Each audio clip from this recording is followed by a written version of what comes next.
Video amatir warga merekam saat petugas Polres Tebing Tinggi menangkap seorang pria yang diduga merupakan bandar narkoba di Jalan Ketumbar, Kelurahan Pulian, Kecamatan Bajenis, Kota Tebing Tinggi.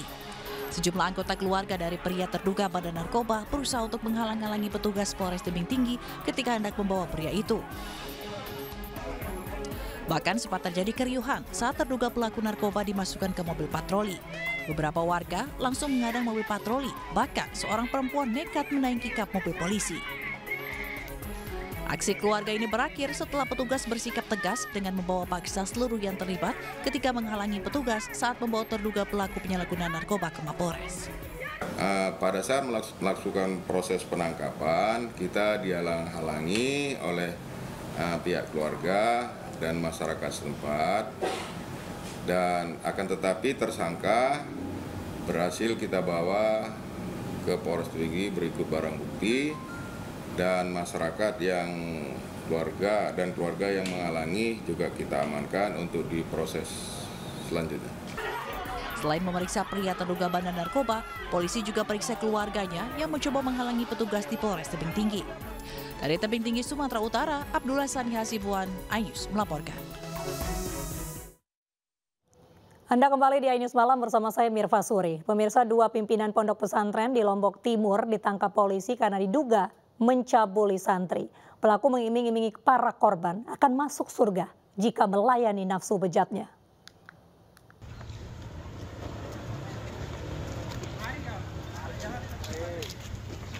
Dua pimpinan pondok pesantren di Lombok Timur, Nusa Tenggara Barat ditangkap polisi karena diduga mencabuli 3 santri yang masih di bawah umur. Modus pelaku dengan mengiming-imingi korban masuk ke surga jika melayani nafsu bejat pelaku. Kedua tersangka merupakan pimpinan pondok pesantren ternama di Lombok Timur. Satu pelaku ditangkap di Desa Kutaraja dan seorang lagi di Desa Sikur. Polisi mengamankan barang bukti berupa baju, rok, mukena, dan pakaian dalam korban sebagai barang bukti. Secara khusus kita melakukan pemantauan terhadap proses penyidikan yang dilakukan oleh Polres Lombok Timur.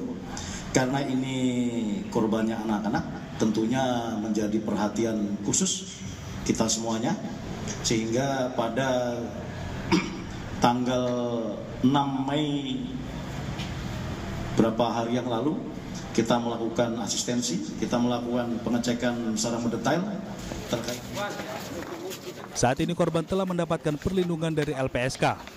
Kedua tersangka dijerat dengan pasal berlapis dan terancam hukuman maksimal 15 tahun penjara.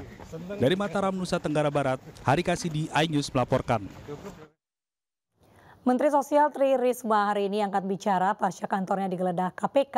Risma mengklaim tidak mengetahui kasus dugaan korupsi bantuan sosial beras.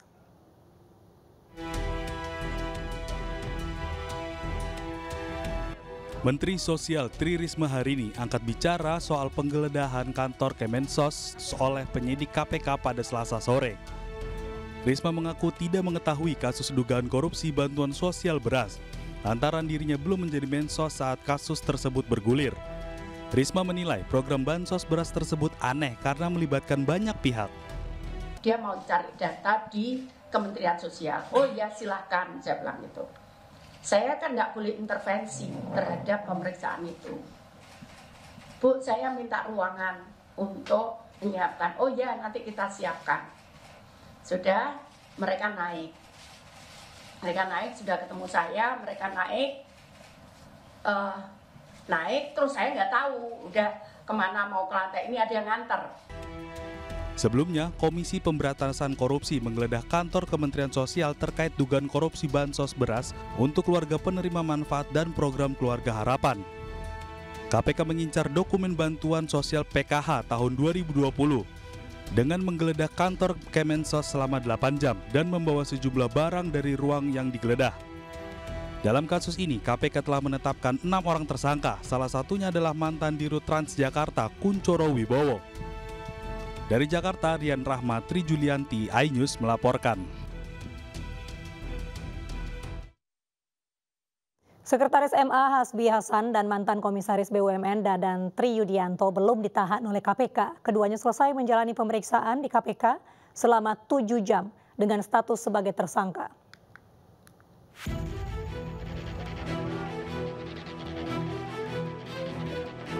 Komisi Pemberantasan Korupsi belum menahan 2 tersangka kasus suap koperasi simpan pinjam inti dana. Sekretaris MA Hasbi Hasan keluar gedung KPK pada pukul 17.05 waktu Indonesia Barat dan disusul oleh Dadan Tri Yudianto, mantan komisaris BUMN Wika Beton. Sekretaris MA Hasbi Hasan irit bicara usai diperiksa. Sebagai warga negara, saya akan taati proses hukum. Terkait dengan penyampaian penyidik, ya silakan tanya. Saya nggak mungkin melakukan proses hukum. Hasbi dan Dadan diperiksa 7 jam oleh penyidik KPK, yakni mulai pukul 10.00 waktu Indonesia Barat hingga pukul 17.05 waktu Indonesia Barat. Saat Hasbi Hasan tiba, terdapat perempuan yang mengaku mempunyai bukti yang dapat meringankannya dalam kasus perkara ini. Kenapa saya sekarang mau mengungkap ini rekaman, karena saya pikir orang tua saya waktu itu dijolimi orang lain gitu kan, bahkan di persidangan pun orang tua saya tidak terbukti bersalah, tapi karena sudah menjadi target untuk dijadikan tersangka. Sementara itu mantan komisaris BUMN Wika Beton Dadan Tri Yudianto bungkam ketika ditanya awak media usai diperiksa. Dadan keluar gedung KPK tidak lama setelah Hasbi Hasan meninggalkan gedung merah putih KPK. Dari Jakarta, tim liputan iNews melaporkan. PLT Menkominfo Mahfud MD minta Inspektur Jenderal Kemenkominfo untuk terus mengejar uang yang diselewengkan dalam dugaan korupsi BTS 4G Bakti Kominfo. Menurut Mahfud, penyelidikan bisa dimulai dari nama-nama yang ada di laporan BPKP.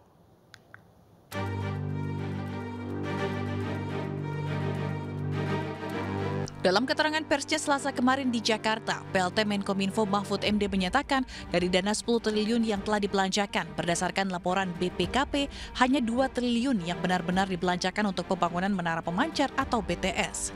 Ada 10 triliun dana yang menguap. Mahfud minta Irjen Kemenkominfo mengejar uang yang diduga dikorupsi. Untuk proyek BTS 4G, itu uang yang diduga disalahgunakan itu supaya dikejar. Irjen supaya melakukan ini, supaya dikejar uang itu karena berdasar data kasar 10 triliun yang dikeluarkan, yang dibelanjakan dengan cara penilaian yang konservatif saja, dianggap bahwa belanjanya benar sesuai dengan barangnya, dianggap itu baru 2T lebih. Sehingga yang menguap sampai sekarang menurut hitungan BPKP 8,1 atau 8,2. Nanti pengadilan akan membuktikan seberapa besar sebenarnya yang menguap itu. Oleh sebab itu uang ini supaya dikejar, dan saya kira sudah ada nama-nama yang dicantumkan di dalam hasil pemeriksaan BPKP. Tim Jaksa Penyidik Direktorat Penyidikan Jaksa Agung Muda Bidang Tindak Pidana Khusus menangkap WP dalam dugaan tindak pidana korupsi dalam penyediaan infrastruktur BTS 4G Kemenkominfo. Penangkapan dilakukan di Keimigrasian Bandara Adi Sucipto, Yogyakarta pada Selasa siang pukul 11 waktu Indonesia Barat.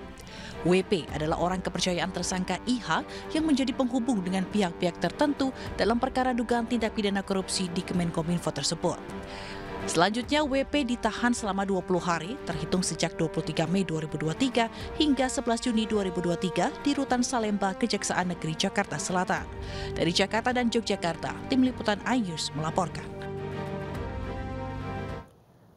Pemirsa, dalam kunjungan kerja ke Pekalongan, Jawa Tengah, Menteri Pertahanan Republik Indonesia Prabowo Subianto didoakan emak-emak jadi Presiden 2024. Selain emak-emak, sejumlah anak-anak juga turut menyapa Prabowo saat membagikan motor kepada Babinsa Koramil 02 di Poncol, Pekalongan, Jawa Tengah.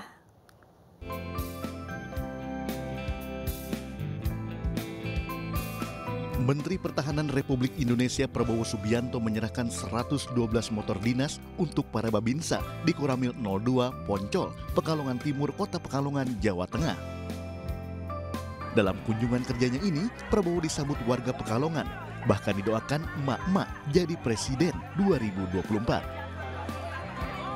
Karena Komando Teritorial itu adalah tulang punggung dari pertahanan kita. Pertahanan kita adalah pertahanan keamanan rakyat semesta, Ankamrata. Itu sistem pertahanan kita dari sejak lahirnya Republik kita. Prabowo Subianto menjadi calon presiden dengan elektabilitas tertinggi versi lembaga survei LSI Denny JA. Hasil survei LSI Denny JA, Prabowo Subianto unggul dari tokoh lain dengan perolehan 33,9%. Tim Liputan iNews melaporkan.